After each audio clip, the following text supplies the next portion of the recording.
Very good morning all of you. मैं Ajay Yadav HOD Gautam Buddha teachers training college Hazaribagh से। Last video में हमने देखा था कि अर्थमेटिक मीन या इसे हम कहते हैं कि अंकगणितीय माध्य या मध्य मान कैसे निकाला जाता है इंडिविजुअल सीरीज में, डिस्क्रीट सीरीज में। आज हम सबसे महत्वपूर्ण सीरीज कंटिन्यूअस सीरीज के बारे में विस्तार पूर्वक देखेंगे कि कैसे अर्थमेटिक मीन कंटिन्यूअस सीरीज में निकाला जाता है। कंटिन्यूअस सीरीज में भी अर्थमेटिक मीन निकालने के लिए हम तीन मेथड का प्रयोग करते हैं, जिसे कहते हैं direct method, shortcut method and step deviation method. सबसे पहले हम इन फार्मूला का प्रयोग करेंगे और इन फार्मूला के प्रयोग से ही हम तीनों मेथड का प्रयोग करके कंटिन्यूअस सीरीज का आंसर लाएंगे। तो सबसे पहले हम देखते हैं डायरेक्ट मेथड या जिसे हिंदी में कहते हैं प्रत्यक्ष रीति।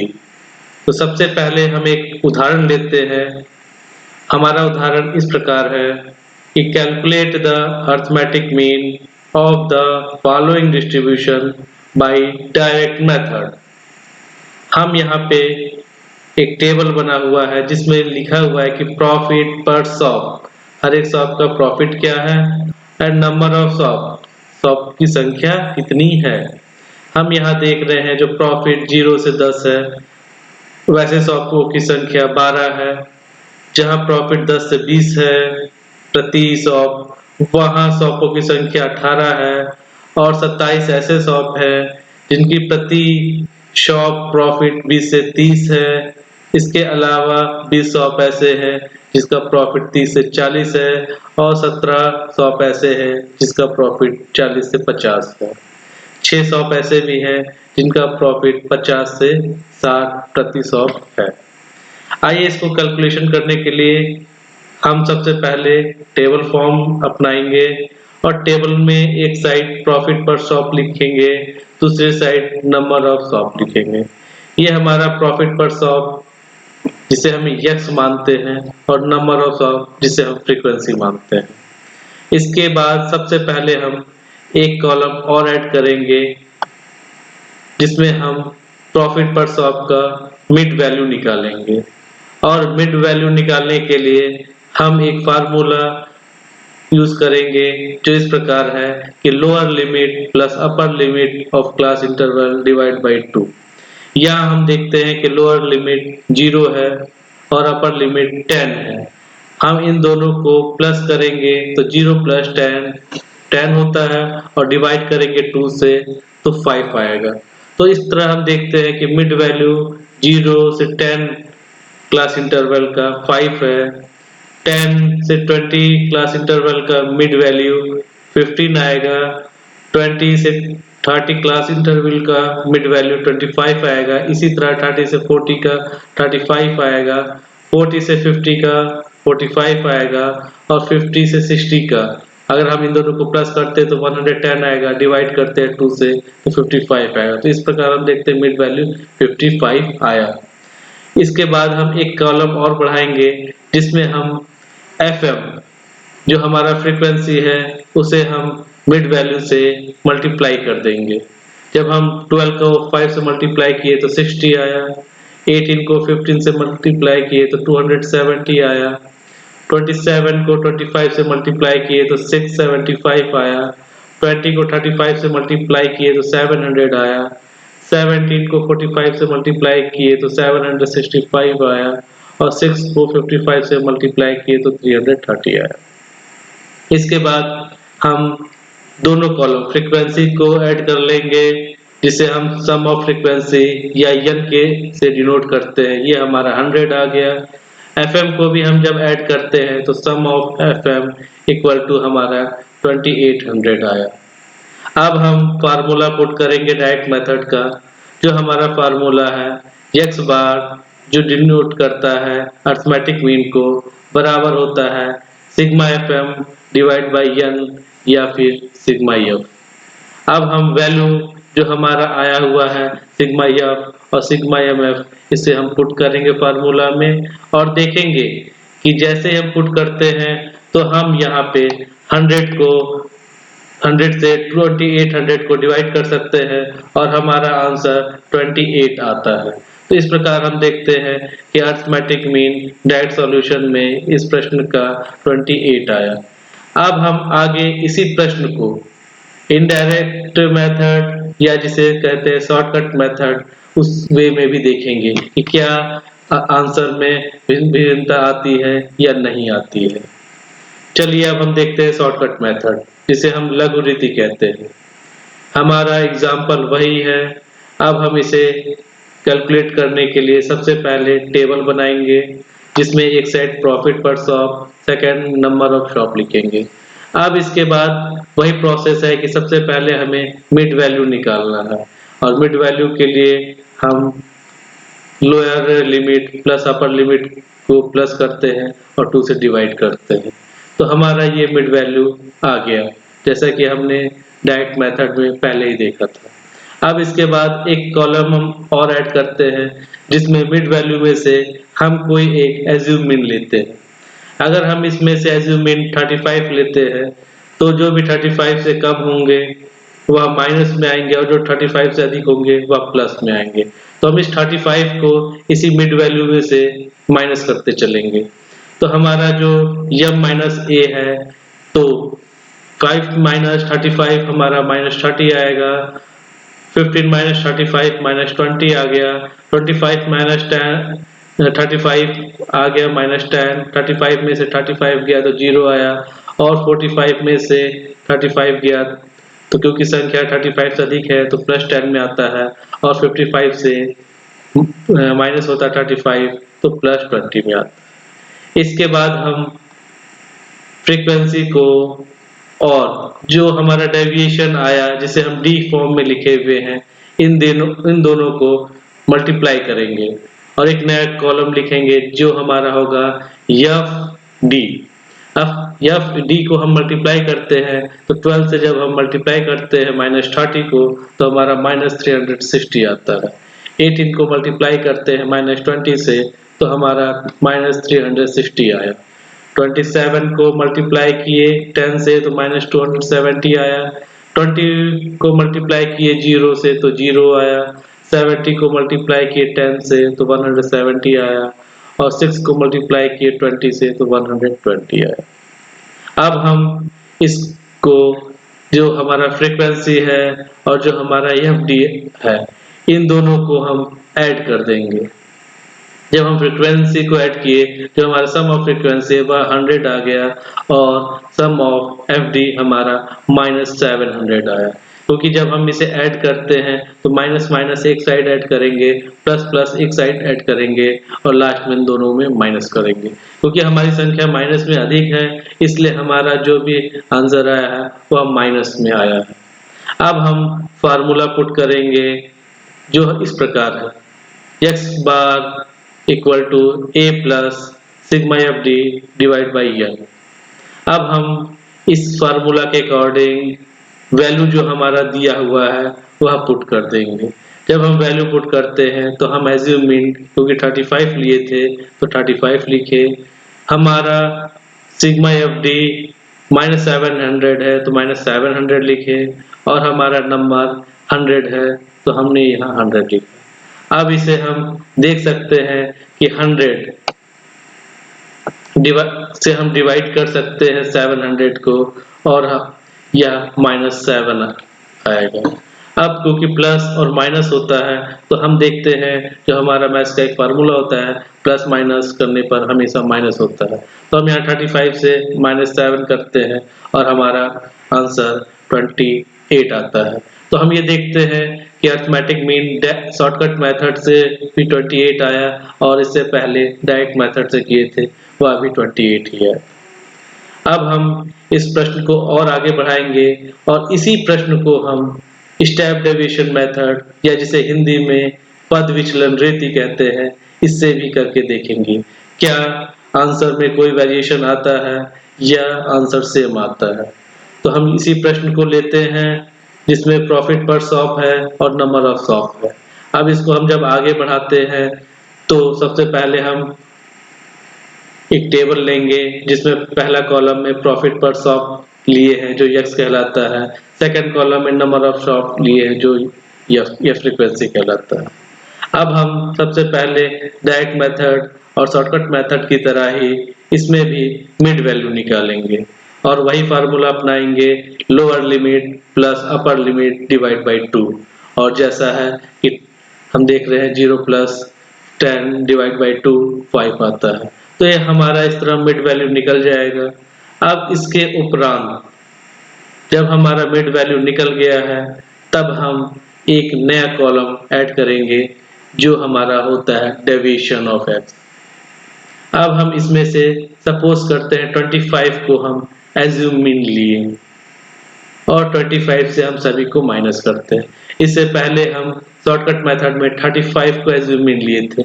अब इसमें हम देखते हैं कि अगर 25 को एज्यूम मीन लेते हैं तो क्या आंसर सेम आता है या आंसर में कोई बदलाव आता है। तो हम यहाँ पे 25 को एज्यूम लिए हैं। अब 25 का एज्यूम लिए हैं तो जो भी 25 से कम होंगे वह माइनस में आएंगे, जो भी 25 से अधिक होंगे वह प्लस में आएंगे। हम यहाँ 5 माइनस 25 करते हैं तो -20 आता है, 15 माइनस 25 करते हैं तो -10 आता है, 25 माइनस 25 करते हैं तो 0 आता है और 35 माइनस 25 करते हैं क्योंकि 35 25 से अधिक है तो यह +10 में आता है। 45 माइनस 25 करते हैं तो +20 में आता है और 55 से जब माइनस करते हैं 25 तो +30 में आता है। अब हमने देखा कि dx हमारा निकल गया है। अब क्योंकि हम स्टेप डेविएशन का यूज करते हैं तो हम देखते हैं कि सभी में से क्या कोई कॉमन है। हमें लगता है कि 10 सभी में से कॉमन लिया जा सकता है, तो क्यों ना हम i या c जिसे कहते हैं कॉमन फैक्टर उसे लेते हैं 10 और एक नया कॉलम ऐड करते हैं जो dx डैश है। अब हम क्योंकि i 10 लिए हैं तो हम 10 से सभी को डिवाइड करेंगे dx को, और dx को जब डिवाइड करते हैं 10 से तो यहाँ पे -2 आता है, -10 को डिवाइड करते हैं 10 से तो -1 आता है, 0 को डिवाइड कर नहीं सकते हैं 0 ही रहेगा, +10 को डिवाइड करेंगे 10 से तो 1 आएगा, 20 को डिवाइड करेंगे 10 से तो 2 आएगा और 30 को डिवाइड करेंगे तो 3 आएगा। इसके बाद हम फ्रीक्वेंसी को और dx को नेक्स्ट स्टेप में ऐड करेंगे। तो जैसे ही हम सबसे पहले हम मल्टीप्लाई करेंगे फ्रीक्वेंसी को और dx को, तो हम देख रहे हैं कि 12 को मल्टीप्लाई कर रहे हैं -2 से तो हमारा -24 आ गया, 18 को मल्टीप्लाई किए -1 से तो 18 आया, 27 को मल्टीप्लाई किए 0 से तो 0 ही आया और 20 को मल्टीप्लाई किए 1 से तो 20 आया, 17 को मल्टीप्लाई किए 2 से तो +34 आया और 6 को मल्टीप्लाई किए 3 से तो 18 आया प्लस में। अब हमारा फ्रीक्वेंसी भी मौजूद है और f dx भी मौजूद है। अब हम f dx को और फ्रीक्वेंसी को अलग अलग ऐड करके एक नया सम ऑफ निकालेंगे, जिसमें हम देख रहे हैं कि फ्रीक्वेंसी को जब ऐड करते हैं तो फ्रीक्वेंसी हमारा सम ऑफ 100 है और सम ऑफ f dx को जब ऐड करते हैं क्योंकि हम यहाँ पे माइनस माइनस को एक साथ ऐड करते हैं, -24 और -18 हमारा हो जाता है कि 42 माइनस में, और जब हम प्लस का ऐड करते हैं तो यह हमारा 62 आता है। 20 प्लस 34 हमारा 54 आया, प्लस 18 72 आया। अब हम 72 प्लस में है और माइनस में हमारा 42 है, तो जब माइनस करते हैं तो हमारा क्योंकि प्लस में वैल्यू अधिक है तो हम देखते हैं कि यहाँ पे प्लस में 30 आया। अब हमारा +30 आ चुका है। अब हम फार्मूला यूज करेंगे जो स्टेप डेविएशन का है। अब यहाँ पे हमने फार्मूला में थोड़ा सा बदलाव भी किया है। हमने यहाँ पे लिखा है स्मॉल a बराबर small x plus sigma f dx dash divide by n into I. इससे पहले हम फार्मूला में स्टेप डेविएशन में लिए थे x bar equal to capital A plus sigma F D X divide by N into C भी। तो यहाँ पे हम देखते हैं कि हम स्मॉल आई लिखे या सी लिखे, दोनों का मतलब सेम है, कॉमन फैक्टर। यहाँ हम कई जगह अर्थमेटिक मीन को डिनोट करते हैं स्मॉल ए से, कई जगह कैपिटल ए डॉट एम से डिनोट करते हैं और कई जगह एक्स बार से डिनोट करते हैं। जो हम एज्यूम लेते हैं एज्यूम मीन, कई जगह कैपिटल ए से डिनोट करते हैं और कई जगह एक्स से डिनोट करते हैं। तो हमें इससे कोई फर्क नहीं पड़ता है कि हम फार्मूला किसका ले रहे हैं, हमें बस ये पता होना चाहिए कि जो भी हम फार्मूला ले रहे हैं उसके अकॉर्डिंग ही हमारा टेबल बना होना चाहिए और फार्मूला के अकॉर्डिंग हमारा वैल्यू पुट होना चाहिए, हमारा आंसर एकदम सही आएगा। तो अब हम देखते हैं जो भी वैल्यू है इस फार्मूला में अगर हम पुट करते हैं तो जो हम एज्यूम मीन 25 लिए थे यहाँ वह 25 लिख दिए, प्लस हमारा sigma F D x dash 30 आया था वह 30 लिखे, डिवाइड बाई नंबर हमारा 100 है वह 100 लिखे, मल्टीप्लाई जो कॉमन फैक्टर हमने यहाँ पे 10 लिया था वह 10 लिखे। अब हम देख रहे हैं कि 10 से को अगर हम काटते हैं तो यह 10 बार में कट सकता है और उसके अलावा हम फिर से जब 10 को हम काटते हैं तो ऊपर में यह 30 को काटते हैं और यह 3 बार में हमारा कट सकता है। तो हम इस तरह देखते हैं कि 25 हमारा एज्यूम में आ गया, प्लस यहाँ काटने के बाद 3 आया था और इन दोनों को जब हम ऐड करते हैं तो 28 आए। तो यही हमारा अर्थमेटिक मीन निकला, एवरेज निकला। और हम देखें कि चाहे वह डायरेक्ट मेथड हो, चाहे वह शॉर्टकट मेथड हो, चाहे वह स्टेप डेविएशन मेथड हो, तीनों ही मेथड में हमारा एज्यूम मीन सेम आता है, कहीं कोई वेरिएशन नहीं करता है। इसका मतलब हमारा अर्थमेटिक मीन का जो आंसर आ रहा है वह सही आ रहा है। हमें इससे भी फर्क नहीं पड़ा कि मिड वैल्यू में हम एज्यूम मीन कौन सा लिए हैं, बट हमें ध्यान रखना है कि मिड वैल्यू में एज्यूम हम हमेशा बीच में ले, ना अधिक के कम ले ना अधिक वाला नंबर ले, हम बीच का लेंगे तो हमारा कैलकुलेशन इजी होता है। आइए अब इस वीडियो को थोड़ा सा और आगे बढ़ाते हैं। अब हम अभी तक देखे थे कि ये एक्सक्लूसिव मेथड या सीरीज में जो प्रश्न थे उसे कैसे करते हैं। अगर हमारा क्वेश्चन इंक्लूसिव सीरीज में आता है या समावेशी रीति या समावेशी श्रेणी में रहता है तब हमें क्या करना है। सपोज हम यहाँ पे देख रहे हैं जो एक्सक्लूसिव सीरीज है कि 1 से 10 और 11 से 20, 21 से 30, 31 से 40, 41 से 50, 51 से 60। तो इस तरह का अगर सीरीज हमारे पास रहेगा, इससे पहले हम जो देखे थे कि एक्सक्लूसिव सीरीज में कि 1 से 10 था और फिर 10 से 20 था, 20 से 30 था, बट यहाँ पे 1 से 10 है, फिर 11 से 20 है। तो इसमें भी हमें कुछ भी अलग से नहीं करना है क्योंकि हम अर्थमेटिक मीन निकाल रहे हैं, इसलिए हमें कोई फर्क नहीं पड़ता है क्योंकि हम इसके बीच का एक मिड वैल्यू निकालते हैं। इसे सॉल्व करने के लिए हम सबसे पहले एक टेबल बनाएंगे जिसमें एक तरफ मार्क्स लिखे हैं, दूसरी तरफ नंबर ऑफ स्टूडेंट लिखे जो फ्रीक्वेंसी है।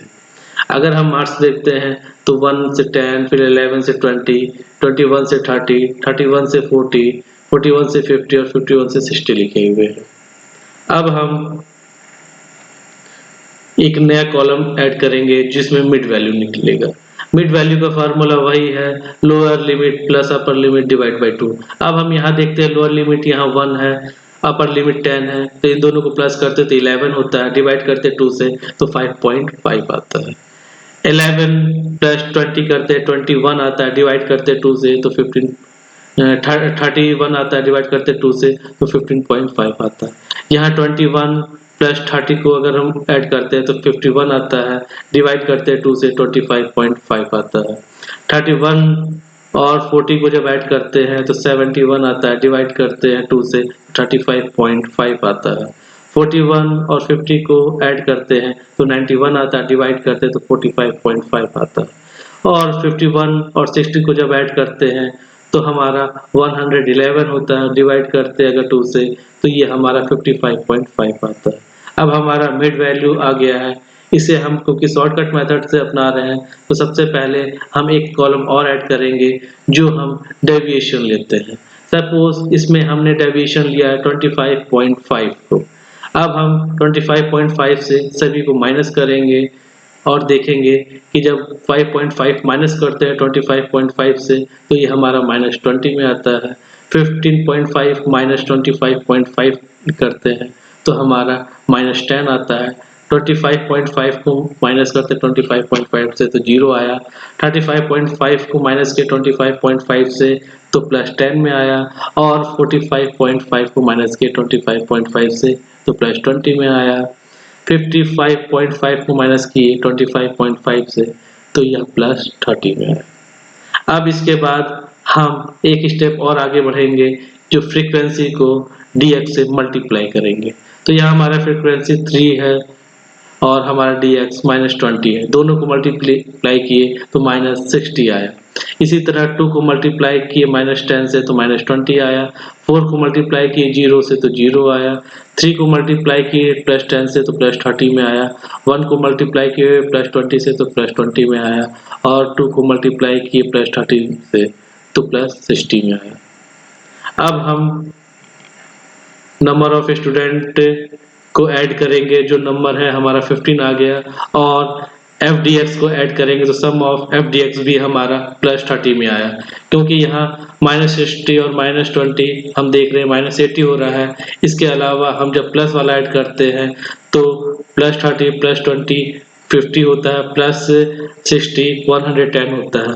110 को अगर हम माइनस भी करते हैं 80 से तो हमारा +30 में आंसर आता है। इसके बाद हम शॉर्टकट मेथड का जो फार्मूला है A=x + sigma FDX divide by n यह अपनाएंगे और इसके अकॉर्डिंग हम वैल्यू पुट करते हैं।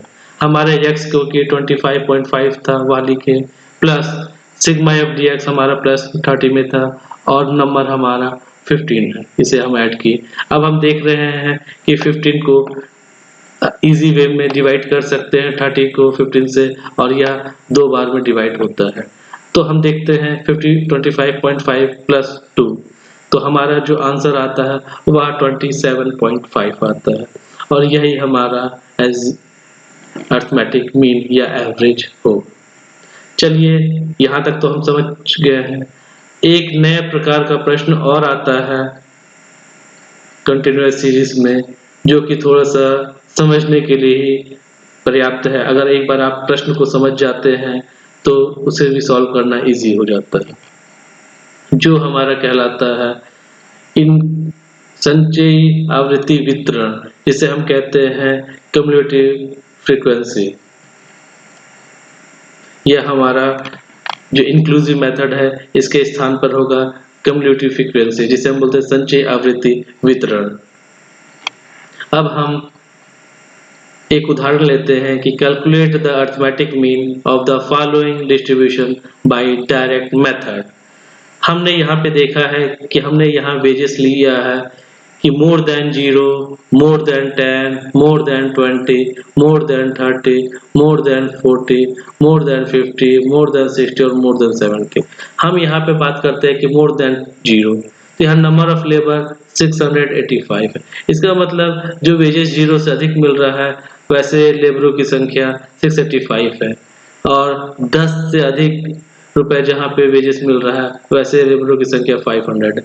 तो हम इसमें प्रश्न को हमें बस यह समझना है कि मोर देन 0 का मतलब होता है जो 10 में भी शामिल हो, 20 में भी शामिल हो, 30 में भी शामिल हो, 40 में भी शामिल हो, 50 में भी शामिल हो, 60 में भी शामिल हो और 70 में भी शामिल हो।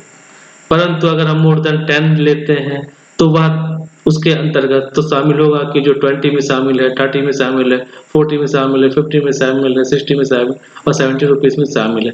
लेकिन जो 0 रुपीज में शामिल है वह मोर देन 10 में शामिल नहीं होगा। इसी तरह जब हम मोर देन 20 की बात करते हैं तो उसमें 0 और मोर देन 10 शामिल नहीं होगा, लेकिन जो भी हमारा मोर देन 30 है, 40 है, 50 है, 60 और 70 में ये शामिल है। तो हम इसको सबसे पहले सॉल्व करने के लिए हम टेबल में रूप में बनाते हैं जिसमें हम मोर देन है क्योंकि 0 से, तो हम इसको 0 से 10 लिखें क्योंकि हमारा अगला जो टेबल में फ्रीक्वेंसी दिया हुआ है, वेजेस दिया हुआ है कि मोर देन 10, तो इसलिए हम यहाँ पे 0 से 10 लिए, फिर 10 से 20 लिए, फिर मोर देन जहाँ पे लिखा था 20 तो यहाँ हम 20 से 30 लिए, फिर मोर देन 30 लिखा था तो 30 से 40 लिए, मोर देन 40 लिखा था तो 40 से 50 लिए, 50 से 60 लिए और 60 से 70 लिए। हम यहाँ पे यह भी देख रहे हैं क्योंकि मोर देन 70 जीरो है, इसलिए हम 70 से 80 नहीं लिए। अब हम क्योंकि हमारा था मोर देन 0 685, तो हम क्या करेंगे, जो उसके नीचे था कि मोर देन 10 उसको माइनस करते हुए चलेंगे, और जब हम माइनस करते हैं 685 में 500 तो 185 आता है। इसी तरह अब हमारा मोर देन 10 जो था 10 से 20 अब आया है वेजेस, उसमें 500 में माइनस किए हैं 423 और हम माइनस करते तो 123 आया। इसी तरह हम सभी को उसके नीचे वाले नंबर से माइनस करते जाएंगे और हम यहाँ पे माइनस कर रहे तो 34 हमारा आया है। 389 में से 209 माइनस किए तो 180 आया है। 209 में से 73 माइनस किए हैं तो 136 आया है। 73 में 50 माइनस किए तो 23 आया और 50 में से 0 माइनस किए तो 50 आया। तो इस प्रकार हम देख रहे हैं कि एक हमारा नया फ्रीक्वेंसी आ गया जिसमें अलग अलग वेजेस के लिए अलग अलग फ्रीक्वेंसी क्लियर हो गई है। अब हम मिड वैल्यू निकालेंगे और मिड वैल्यू निकालने के लिए वही प्रोसेस था कि 0 से 10 को लोअर लिमिट और अपर लिमिट को प्लस करके 2 से डिवाइड करते हैं। तो हम देख रहे हैं इसका मिड वैल्यू 5 आया, 10 और 20 का मिड वैल्यू 15 आया, 20 से 30 का मिड वैल्यू 25 आया और 30 से 40 का मिड वैल्यू 35 आया, 40 से 50 का मिड वैल्यू 45 आएगा, 50 से 60 का मिड वैल्यू 55 आएगा, 60 से 70 का मिड वैल्यू 65 आएगा। अब इसके बाद हम फ्रीक्वेंसी को यम जो हमारा मिड वैल्यू आया है दोनों से मल्टीप्लाई किया, तो ये हमारा अब फ्रीक्वेंसी क्योंकि 185 है तो हम 185 को मल्टीप्लाई करेंगे 5 से जो कि 925 आया। 123 को मल्टीप्लाई करेंगे 15 से जो हमारा 1155 आया। हम यहाँ 34 को मल्टीप्लाई करेंगे 25 को तो 850 आया। यहाँ हमें शुरुआत वाले से मल्टीप्लाई ना करना है जो कि माइनस में किए हैं, जो आया है आंसर उसी से मल्टीप्लाई करना है। तो इसी तरह 180 को मल्टीप्लाई किए 35 से तो 6300 आया। 136 को मल्टीप्लाई किए 45 से तो 6120 आएगा। 23 को मल्टीप्लाई किए 55 से तो 1265 आएगा और 50 को जब मल्टीप्लाई करते हैं 65 से तो 3850 आता है। इस प्रकार हम क्योंकि हमें डायरेक्ट मेथड से इसके हम सॉल्व करना है तो इसके लिए हम एक स्टेप और आगे बढ़ेंगे कि एमएफ को ऐड करेंगे तो हमारा सम ऑफ एमएफ जब हम ऐड किए सभी को तो 19865 आया। और जब हम फ्रीक्वेंसी को ऐड करते क्योंकि कम्युलेटिव फ्रीक्वेंसी था तो ऑलरेडी जो हमारा शुरुआत में सबसे हाई नंबर है 685 यही हमारा नंबर होगा क्योंकि सभी को जब आप जोड़ोगे भी तभी आपका नंबर 685 ही आएगा। अब हम डायरेक्ट मेथड का फार्मूला यूज करेंगे equal to sigma M F divide by N और वैल्यू जब हम पुट करते हैं तो हमारा सिग्मा एम एफ 19865 था और हमारा नंबर 685 है। अब इसको हम जब डिवाइड करते हैं तो आप जब डिवाइड करोगे तो देखोगे कि यह कट जाता है 29 से, तो हमारा क्योंकि वेजेस रुपीस में है तो हमारा आंसर भी रुपीस में आ गया कि 29। तो ये 29 रुपीस हमारा एवरेज आ गया जिसमें हम यह मानते हैं कि 29 रुपीस ही प्रत्येक व्यक्ति का एक एवरेज इनकम है कि जो कि हर एक लेबर को मिल रहा है। तो इस प्रकार हम देखते हैं कि हमारा कंटिन्यूअस सीरीज में अरिथमेटिक मीन कैसे निकाला जाता है। आज हमारा अरिथमेटिक मीन कंप्लीट हो गया। इसी के साथ धन्यवाद।